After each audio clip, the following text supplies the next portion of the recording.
Hello all.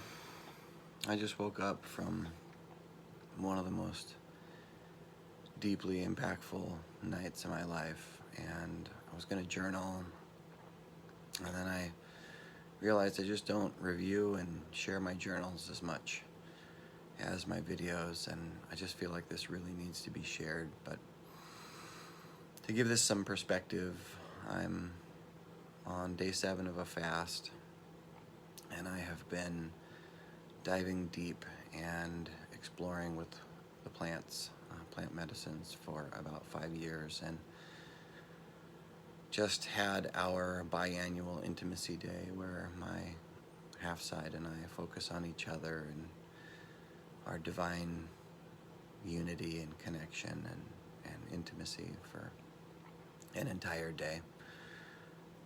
So 2 days after that, having some profound shifts, and last night was so intense and magical. Every time I went to sleep, there were these waves of being so intensely sedated, my body, that I couldn't move.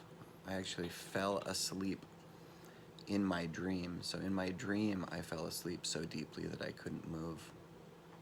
And this night was a conscious exploration of each limiting belief and or constriction, and exploring the origin, the originating trauma, and the neural blockage, the neural pathways that contribute to its existence, and how to break them. And each wave of this dream was this magical exploration of my brain and my somatic system. And in between them, I would wake up consciously, but my body was sedated. I couldn't move. And I would feel into what it felt like mentally and somatically to be free of that experience, of that trauma. And then decide whether or not I had the energy to go back in, and I would sink back into another session and go back into a deep, deep, deep sleep and explore the body and the wounds. And I share this because it's so easy to get discouraged on this path when there's significant trauma, when there are these deep wounds and these patterns of self-preservation. For me, there's this fear of inadequacy, this fear of not measuring up, of not being enough, this fear of security, and this craving, this deep yearning for acknowledgement and connection and safety and community and affirmation. And that can come out when it's missing, especially when I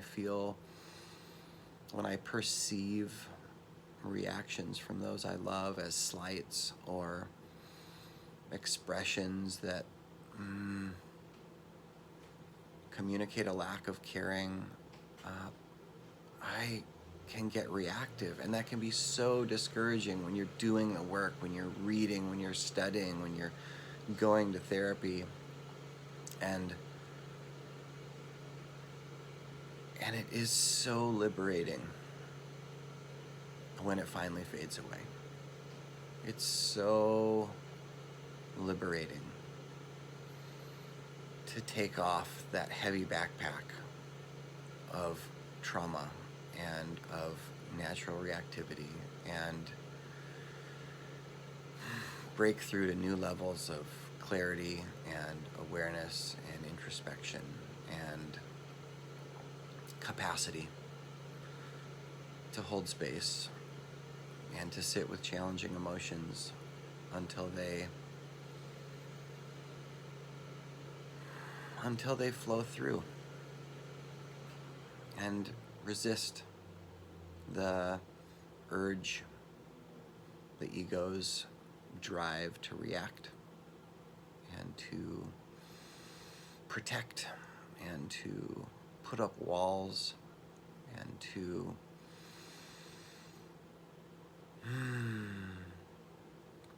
seek or demand my needs be met by others. So I want to encourage you and give you hope. 5 years from now, I was putting a gun in my mouth every day. And the joy and the bliss and the beauty and the peace that I enjoy now, I never knew existed.